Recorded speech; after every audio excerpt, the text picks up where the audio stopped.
గాంధీ మార్గం చెప్పేసి సహనం సహనం సహనం సహనం అని చెప్పి దేశాన్ని ఇక్కడ దాకా పట్టుకొచ్చారు. చావు కొట్టండి మేము భరిస్తాం, మీరు హిందువులా కాదని అడిగి చంపండి మేము భరిస్తాం. I think we have to put an end for this. Too much of like understanding.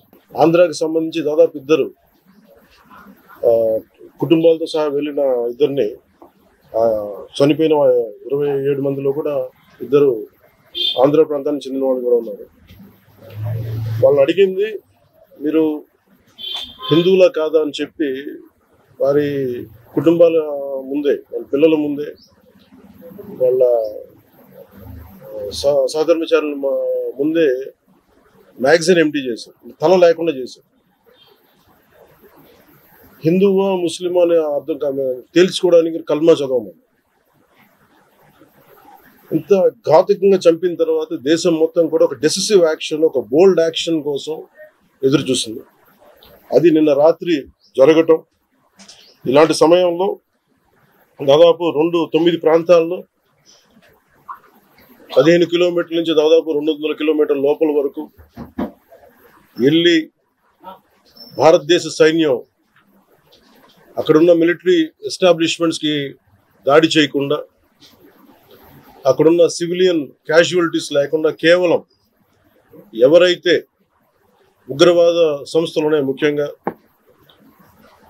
ఈ 3 సంస్థల మీద ప్రత్యేకించి దాడులు జరపడం, వాటిని ధ్వంసం చేయడం నిజంగా ఇది భారతదేశం ప్రతి ఒక్కరు హర్షించదగ్గ విషయం. ఎందుకంటే 90s నుంచి కూడా కశ్మీర్ అనేది మనకి ఎప్పటి నుంచి Kashmir is an integral part of our nation, as undeniable fact అది. కానీ ప్రత్యేకించి ఈ ఉగ్రవాద మూకలు, పాకిస్తాన్ ప్రేరేపిత ఉగ్రవాద మూకలు, ఇది 90లో కూడా ఇలాగే కశ్మీరీ హిందూస్ని కశ్మీరీ పండిట్స్ని చంపేశారు. ఇట్లాగే చంపేసి కొంతమంది గతంలో కూడా చంపేస్తే అలాగే వాళ్ళని అంత్యక్రియలు చేయడానికి వాళ్ళని శ్మశానం దగ్గర తీసుకెళ్తే అక్కడ కూడా మిగతా కొంతమంది హిందువులు చంపేశారు.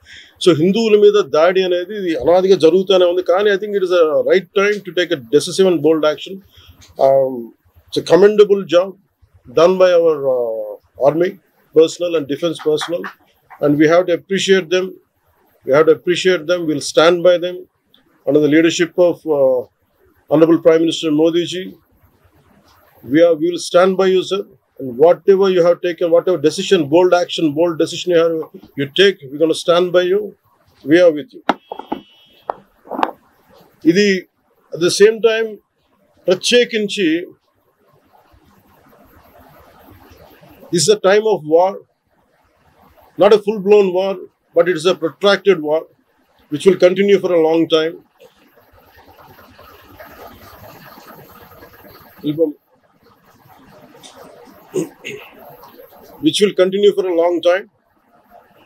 And Pakistan should be taught a tough lesson,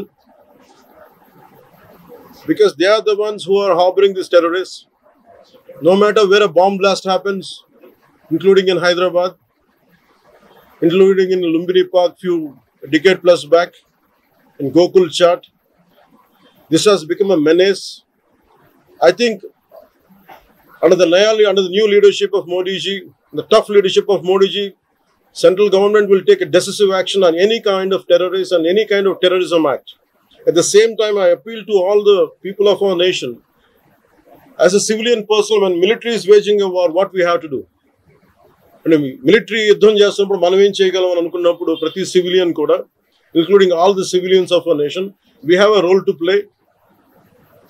Make sure any kind of anti-national rhetoric happens on social media. Make sure you give a counter-attack. Make sure they'll be brought to justice. Make sure you'll be conveyed to the relevant cybercrime departments. And also, please make sure we'll file cases on them. And also, I have conveyed to our DGP also today morning, anybody from the state of Andhra Pradesh, anyone who goes anti-national and who goes against this war will be booked under very severe cases, and they have to be reminded they belong. Any kind of attack on a nation from outside or within nation will be taken quite seriously. They have to take this into consideration, and they have to, especially celebrities, especially who think they're social media influencers, don't comment about army. You don't know the ABC of how to safeguard the borders of this nation. You never know. So, as the dogs are barking right now, simply don't bark on social media. Anything about entire nation. Please don't bark on social media without having any understanding about national security. పరిస్థితులు ఎలా ఉన్నాయి అన్న సంగతి నాకన్నా కూడా మీకే బాగా తెలుసు. కలియుగంలో ఉన్నాము, రాక్షస రాజ్యంలో ఉన్నాము అని చెప్పడానికి ఈ రాష్ట్రంలో ఈ 12 నెలలు 11 నెలలు ఈ పాలన చూస్తే ఎవరికైనా కూడా ఇట్టే అర్థమవుతుంది. అంతటి దారుణమైన దుర్మార్గమైన పాలన మనం చూస్తూ ఉన్నాం. ఇలాంటి పరిస్థితుల్లో ఇలాంటి రెడ్ బుక్ పాలన జరుగుతూ ఉన్న, రాక్షసులు పరిపాలన చేస్తూ ఉన్న ఈ పాలనలో తెగువ చూపించి నిబద్ధతతో నిలబడి విలువలకు విశ్వసనీయతకు పెద్దపీట వేస్తూ రాజకీయాలంటే అయ్యా చంద్రబాబు నీ మాదిరిగా చేయడం రాజకీయాలు కాదు, ఎంపీటీసీలమైనా కౌన్సిలర్లమైనా మమ్మల్ని చూసి నేర్చుకో, ఇది రాజకీయం అంటే అని చెప్పి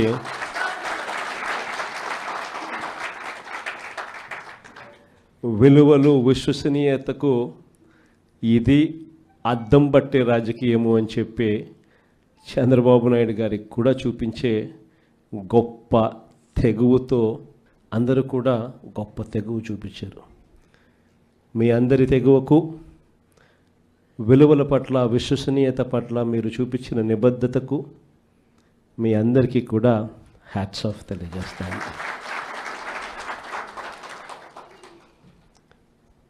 మన రాజకీయాలకు చంద్రబాబు రాజకీయాలకు మధ్య తేడా ఈ 12 నెలలు ఆయన పాలన చూస్తే చాలా తేడా కనిపిస్తుంది. అసలు రాజకీయాలు అన్నది ఒకవైపున మనల్ని చూసినప్పుడు రాజకీయాలు అటువైపున కనిపిస్తాయి. ఈ 12 నెలలు చంద్రబాబు నాయుడు రాజకీయాలు చూసినప్పుడు రాజకీయాలు ఇటువైపున కనిపిస్తాయి. ఇద్దరి మధ్య తేడా అంత ప్రస్ఫుటంగా కనిపిస్తూ ఉంది. మనమేమో మన రాజకీయ జీవితం అంతా కూడా, మన ప్రస్థానం అంతా కూడా ఎప్పుడూ కూడా ప్రజలు మనకు అధికారం ఇస్తేనే మనం తీసుకున్నాం. దొడ్డిదారిన వెన్నుపోట్లతోనూ మోసాలు చేసి ఏ రోజు కూడా మనం రాజకీయాలు చేయలేదు. మరోవైపున చంద్రబాబు నాయుడు చూస్తే ఆయన ప్రస్థానం అంతా కూడా స్టార్టింగే వెన్నుపోట్లతోనే స్టార్టింగ్.